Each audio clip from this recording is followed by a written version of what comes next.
We have lunch scheduled to start at noon, which gives us a little bit over an hour. And I'm not sure I can ask questions for a full hour, so you guys are going to have to pitch in here and help me out with the panel. I'll get things rolling. We have one new person to introduce. Yuliana Zamora is a staff member at Los Alamos National Laboratory, and she's looking at high-level OpenMP use or abstractions of code. How many of you have heard of OpenMP? Excellent. How many of you have heard of MPI? Okay, good. So OpenMP is we didn't get 100% coverage there, so I'll just say quickly that these are the two most common parallel programming models, so the two most common approaches to writing parallel code. And you can see from the talks that we've seen today where people talked about Moore's law, constantly increasing the number of transistors on a chip, but we reached a point where chips were basically going to melt if we kept cranking up the clock rate. So now, what do we do with all this extra silicon? We put more cores. And so now the only way to get increased performance out of codes is not going to be because they increase the clock rate every year, which is what used to happen, back when you guys were in junior high. And now you're only going to get more performance if you can increase the level of parallelism in your codes. And so the two most common approaches are to link to libraries that are outside of whatever language you're using. The most common languages in HPC are Fortran, C, and C++. So then you would either embed calls to a library like MPI, or you can insert what in the C++ or C world they call pragmas, in the Fortran world we call directives, which are comments actually that the compiler can ignore, but if you turn on a certain flag, the compiler won't ignore them and it will change the way the code operates. It will make it run in parallel. Typically you think of using MPI globally as it's a big thing. You have to change your entire code to use it. And typically you think of OpenMP as being more fine-grained or low level, where you're oftentimes operating down to the level of trying to parallelize an individual loop. But it turns out that if you do it in that really fine-grained way, it can hurt performance a lot. And so Yuliana's work is really important in terms of figuring out how we can create bigger parallel regions that take broader advantage of the parallelism. And I'm reminded of papers I saw a little over a decade ago where people were programming MPI in a way that's much more like you would write, programming OpenMP in a way that's much more like you would write MPI code. Usually with MPI, you start up MPI at the very beginning and you start it out to the end. With OpenMP, as I said, sometimes you're doing things at the loop level. But you could actually write an OpenMP code that starts all the threads at the beginning and never joins them again until the end. And so she's looking at different ways to utilize OpenMP for the new hardware. I want to also give you guys just maybe one story before we dive into the panel, and it's just as a way to kind of, like last night we had the icebreaker to get to know each other, and maybe a little story to help break the ice in terms of getting more questions. How many of you have seen the movie Hidden Figures? Just a few? So I was teaching a class on modern Fortran, a training class at NASA Langley, which is where that movie is set, but it was in 2014. And at the end of the first day of the class, the guy who was hosting the class came up to me, and he said, "See this guy up in the front row? His name is Peter." I forget his last name now. And he said, when the space shuttle goes up, and as you guys know, we had a couple of disasters with space shuttles. He said they're trying to figure out if it's safe for it to come back in, because at least one of the two disasters was on re-entry. And he said, Peter is the last person they call. He's the one who makes the call on whether it's safe for the shuttle to re-enter the atmosphere. And he said, Peter's having a hard time keeping up, and I can guarantee you that if he's having a hard time keeping up, lots of other people are having a hard time keeping up. So the next morning what I did is I had taken a survey of the class before I got there, but I hadn't shown them the results yet. In fact, I'm not even sure I had looked at the results myself. So I went in that night and I looked at the results, and I had asked them all kinds of questions about their knowledge of Fortran. I was teaching modern Fortran. And, I list out different features and tell me your level of comfort with this feature in terms of how well you understand it on a scale of, I think it was 1 to 5. And it was 2s, 3s, all over the place, sometimes 1s. And I said, look at the results here. This is, an average over the whole class, and we're looking at 2s and 3s mostly on a scale of 1 to 5. I can guarantee you that if you don't understand something, there's lots of other people in here that don't understand it too. So once I did that, suddenly it opened up, and the whole rest of the day we had so many questions I couldn't finish my material.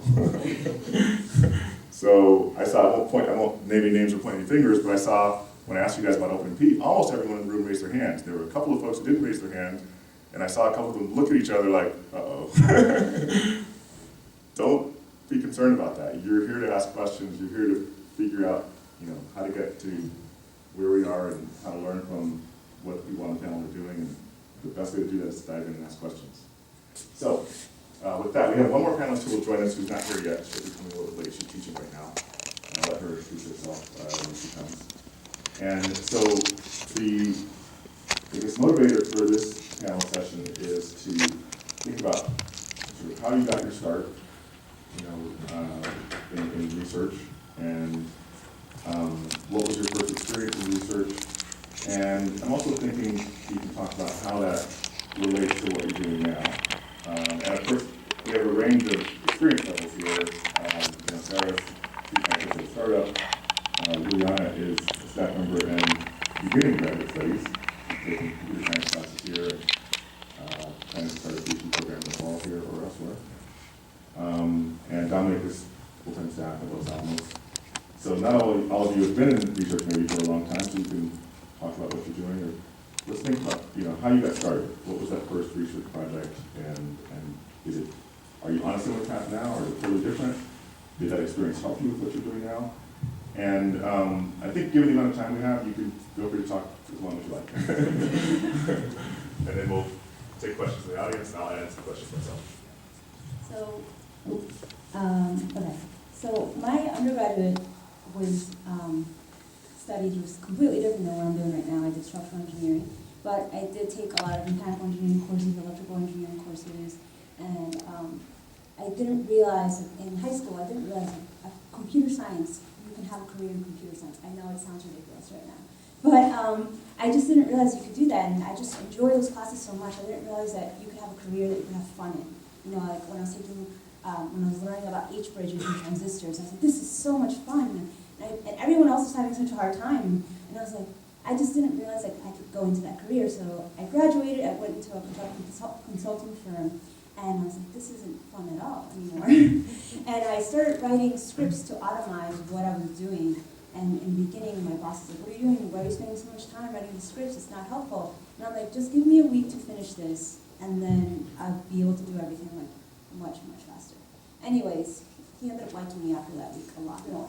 And I realized that I liked computer science. I wanted to do more than just, automize scripts, and I wanted to learn more I wanted to learn computer science more at a deeper level. So I went back, and I went back to school, and I started taking assembly language. I started taking other higher level languages like functional programming and AI, and then I applied for a position at Cornell to work at their fracture group. So which was funny because the professor was like, okay, yeah, we have this system.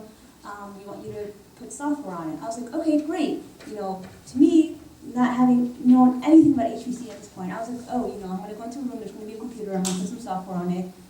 Sure.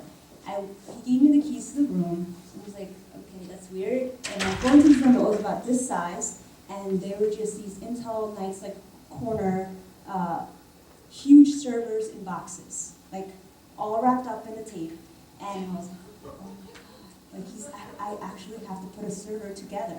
And I literally looked up, what is a server? What is a rack? so I mean, I honestly started from the ground up. I opened everything up, and I was like, okay, hopefully there's instructions in these boxes. There were no instructions in the boxes. Nothing. Anyways, I don't know why. He's like, it's okay, it's only $80,000 worth of materials. Oh my god, I'm gonna screw everything up.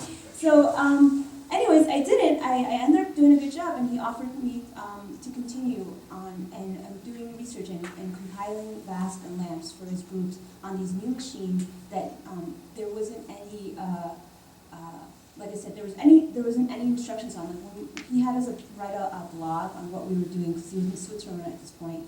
And so I had to write every week what I was doing. And when I would try to search Intel Knight's Corner, or like how to do this on, like, you know, how to get lamps or how to fix the make fob, my blog was the first one on Google. I was like, what the heck? I don't need advice for myself. I need help from other people. So, you know, it went really. I really enjoyed it though. I really enjoyed that challenge, and I ended up taking more classes, and I was potentially going to do my PhD at CS there. Then I ended up having a baby, and I took a break, and my husband got a job at the lab, and so I was like, it's okay, I'll just take a step back and just take a break. And that lasted for, you know, a few months, and I was like, oh my God, I need to do something with my brain. And at this point, I was like, I'm in the middle of nowhere. I'm from New York, so I'm like, to me, this is like, I'm in the middle of nowhere. How am I going to do anything here? So I just started taking up hobbies and like helping my friends like develop their own websites. And just I kept trying to keep my thumb on the pulse, but it wasn't anything related to what I was originally doing. And at this point, I was telling my husband, I was like, you better apply to jobs outside of this area, or like I'm just going to leave. Like I can't handle being here anymore. So then he's like, okay, I'll apply to jobs outside of the lab if you apply to jobs inside of the lab. And I was like, no way, no one's going to take me. Like, no way. Like, I've been out of work for so long. Like, how could I possibly get into, like, the lab, right? And anyways, I somehow managed to get the effort to just do it and just, like, put myself out there and, like, be, like, ready to get rejected and get my pride just slammed to the floor. And, you know, I was lucky enough to get into this really good group and with this amazing mentor. And then I started, you know, just being like okay with making mistakes. And I was like, you know, there's this new architecture. Like, does anyone want to work on it? I was like, yes, I want to work on the new architecture, which was the KNL, which turned out to be something that a lot of people were very confused with. And I just enjoyed it so much that, sorry, am I talking too much? Oh, okay. Okay, so I just enjoyed it so much that, you know, I really put a lot of my time into it, and then people started coming to me asking questions, like scientists, like staff people who've been there for 10 years, 20 years. They started calling my little cubicle office, hey, I'm trying to run on the KNL, how do I do it? Like, and then I started presenting at different conferences. I started getting invited to different conferences. So what I'm trying to get at is, all of you guys probably have more experience potentially than me, or maybe not, but you definitely all have the potential. If I can do it, you guys can all do it too. And that's it. And Trilce's here. My first research experience was cutting up mice. I had to punch their ears so we could identify which mouse was in the cage. Set up breeding, cut off their tip of their tail so I could genotype them, see where the gene was. And then when they died, cut them open, take their spleen out and weigh it. And I did all this because they had designed a gene that when the mouse was infected with a retrovirus, the mouse already had a viral gene in it, but it was like a sneaker gene. It was a version of the virus's capsid coat protein that had a nuclease attached to it. The idea was inside the cell, the virus would assemble itself, and the nuclease wouldn't work because the calcium levels were inside the cell calcium levels, and the nuclease wouldn't cut up the DNA. If the virus popped the cell, and it had assembled itself with this sneaker protein that looked like it should be in there, if it popped the cell and left, as soon as it left the cell, the calcium levels changed, the nuclease turned on and killed all the DNA in the cell. So they were making virus-resistant mice, and the reason they were doing it was because it was a retrovirus, just like HIV. So they're giving the mice a mouse version of HIV. It's Maloney-Murine leukemia virus. It's a retrovirus. It's not exactly like HIV, so I was checking to see where the transgene was and propagating lines of mice, and I eventually built myself a database because they were really not very well organized. I knew enough programming to make myself a database of all these mice, and then there was a paper that came out, and it's like, yeah, it works. So what? So what? What are we going to do? Are we going to genome edit humans so that they make HIV proteins that attack HIV? No, we're not. It's not even remotely feasible. I was so mad. I mean, I was in high school. I was still so mad that I had spent all this time cutting up all these mice, and it was an exercise of utility. It was basically a literature paper that was like, look what we can do. Why? Ooh, it was fun. I'm still so mad about that. I'm still salty. That was like 1999, and I'm still salty. And that started a long career of me saying no to every advisor who ever tried to tell me what to do. I say no a lot. I actually got yelled at by several advisors, like, why can't you just do what I tell you to? I'm like, why can't you just make what you're telling me to do make sense? So it's almost inevitable that I end up in my own company with research experiences like that. And I think it's healthy to say no. What I wanted to do after that experience was to not build things or study things that were just for show. I wanted to work on infrastructure for science, and I think in HPC and computer science, that's a big deal, to build something that other people can also use, to leave code cleaner than you found it, to build code that other people can use and build on. That's part of why I liked the programming, is I could take a tool for biology that sucked and make it suck less. The problem I then ran into is they're like, ooh, you can program. We don't need you to cut up mice anymore. So, okay, I'll do the yeast. No, we don't need you to grow yeast anymore either. Okay, how about the bacteria? No, we just need you to program. So I had to get out of there too. The idea that because I could do one, that was what I should do just because they told me to. I have quit 2 postdocs because they told me that all they wanted me to do was program. And I was not going to stick around and just program. Now, when I have experimental stuff to build, that will not just be a bunch of dead mice for no reason. So that's my first research story. So my first research story in general was when I was an undergraduate.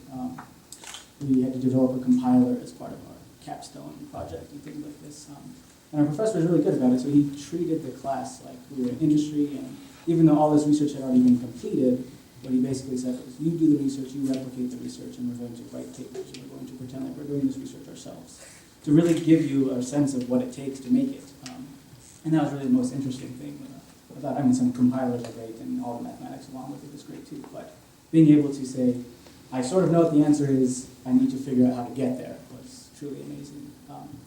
So my first research in HPC has generally always been storage related. I mentioned during my talk, we do so much innovation in storage, and always trying to optimize, always trying to go faster, and always trying to figure out why something isn't going as fast as it should. It's the most interesting thing to me.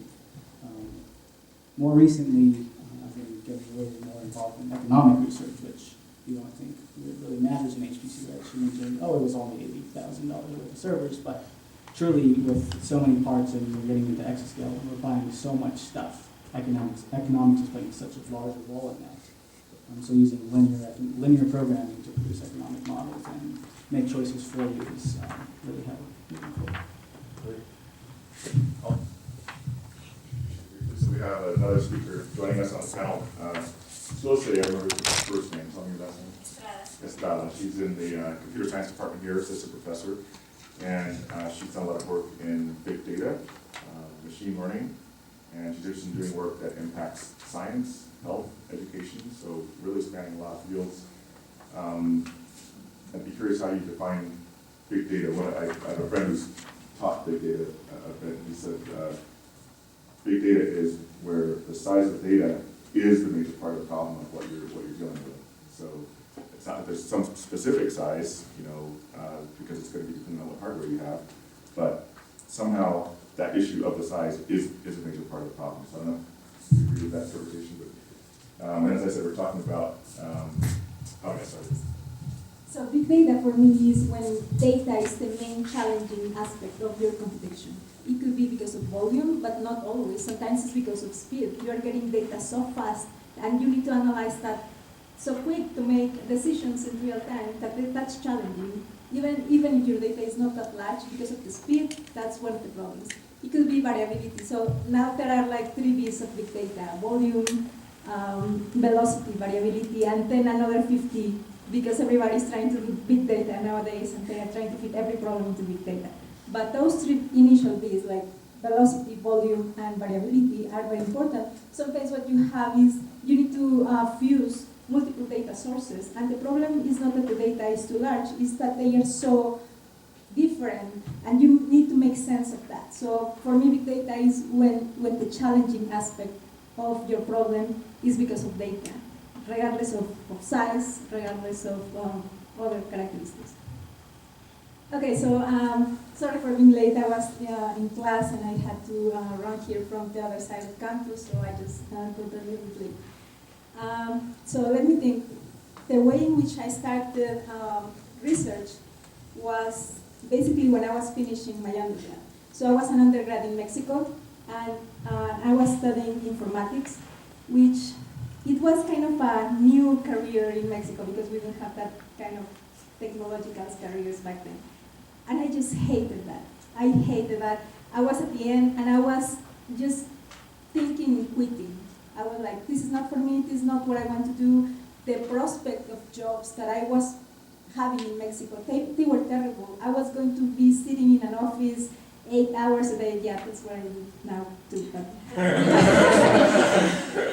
But the problem is the type of problems that I was going to be dealing with, they were not challenging. They were not mentally or intellectually challenging. They were just build this particular database and make the client happy and that kind of things. I really, really didn't like that perspective. And so I started doing research because of luck, really. I was walking in my university, the stairs, and I saw a list, and I never ever pay attention to those lists, but that day I just checked and saw my name, and they were inviting me to some research experience in the other side of the country. And because it was in Baja, you know, Baja is super pretty, I wanted to go there. I didn't really think about what was I going to do, but I just thought of the beautiful ocean, and so I went to Baja and I started doing research. And I saw my professors, the way in which they were dealing with problems. They were, instead of the type of industry setting that I had to face in Guadalajara, I'm from Guadalajara, it's a big city, where I had to be wearing like suits and be very formal about that. My professors there, they were in sandals and just enjoying life and thinking about cool research. I said, I want to do that. I don't know what it is, but I want to do that. So I started in a master program in a research institution in Mexico. And the thing that I found more interesting about that is because it was about astrophysics. It's a center that does a lot of astrophysics. And I wanted to explore a little bit more of science. I was like, yeah, I like computers, but I don't like them just because, I mean, they are just a machine. And they say for women, we want to be able to do something with that machine, not just, we don't love them just because of the sake of them being computers. I wanted to do something. And the astrophysics part was very interesting to me, so I wanted to start exploring galaxies and what can we do with that? And then that led me to the field of machine learning. Can we make predictions about what we are observing in the sky so that we can understand better? And that's how I started making predictions of different types of galaxies, population of galaxies, the formation of them. And that was super interesting. And then I had a challenging part in there where I had to communicate with the astrophysicists, because I'm a computer scientist and I'm not going to be as good as any astrophysicist because that's not my training. But my role, or the role of the computer scientist in this field, is try to advance their science with our tools in ways that they probably just do not know because their background is not in computer science. So it's merging those two fields together to advance science. So communicating with the astrophysicists was super challenging because they were speaking about all these chemical elements and things that I didn't understand at the time. So finding a common language of matrices and vectors and operations, that was very helpful for me when I started in HPC because then I had to communicate with geologists and with biochemists. So part of that training was how do we communicate with scientists so that we can help them solve their problems. For me, that was the start of my start in research. Then I eventually moved to the US and did my PhD, and I worked a lot with biologists and biochemists. And at that point, everybody was complaining about computation. They were like, we want more computation, we want to be able to do our simulations faster, we are taking weeks, if not months, to run a simple simulation. And so that's when I started into the parallel computing and distributed computing world, and eventually we were able to provide them millions of simulations in just days. And then the scientists, they were so happy, but at the same time they were like, what do we do with this now? We are having so much data, what do we do now? So it was kind of luck also for me to start merging machine learning with distributed computing. Now, let's try to analyze all this data as efficiently as possible so that we can provide the scientists with insights. Of course, they want the simulation, but what they really need is not all those amounts of simulations. They need the knowledge that comes from that. So the analysis part is what also led me to merge machine learning and data analysis with HPC tools. And suddenly that was a hot topic, that was big data, and it was like, wow, I'm in the middle of this thing that I have been doing for several years, and now everybody just wants to do that. Everybody's talking about big data, and this is big data. At least that's kind of big data in my side of the world. And that was very fortunate for me, because then I was able to get a job and all that comes later. But yeah, that was how I started with research and doing research. Okay, so thank you for you. I have more I can ask you, but I'd like to first open it up to the audience. If they have questions from what they've heard so far. And it doesn't necessarily have to relate directly to what they've been talking about so far. Many of you are beginning graduate students. Maybe you're trying to figure out how to identify a good research topic. Many of you are undergraduates. Maybe you're trying to figure out where would I even apply to get research funding if I'm an undergraduate. So, sorry. Still good at Richardson. We were saying this is Estrada about the big data. So I was thinking, for example, for the Internet of Things or for the 5G, do you think that big data would be a good topic to research on? Or is it a challenge to be able to make leeway for 5G or the Internet of Things?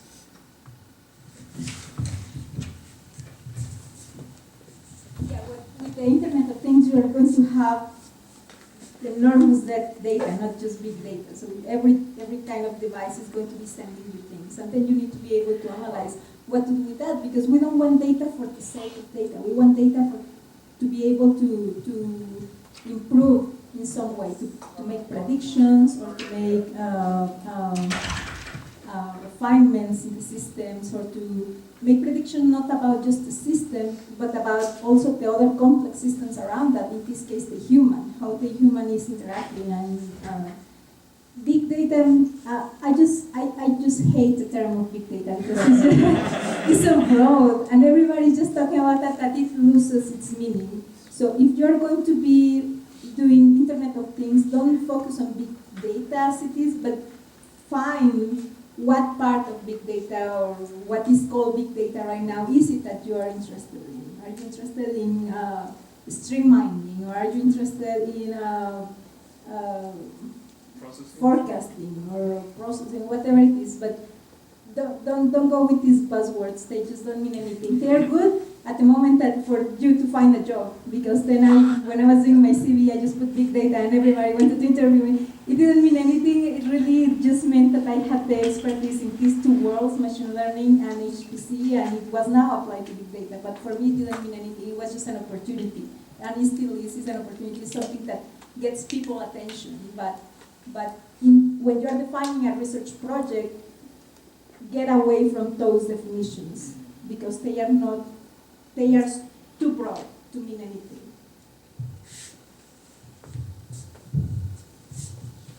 Anybody want to touch on the same question? Maybe you could come up, or otherwise I could repeat the question, I guess.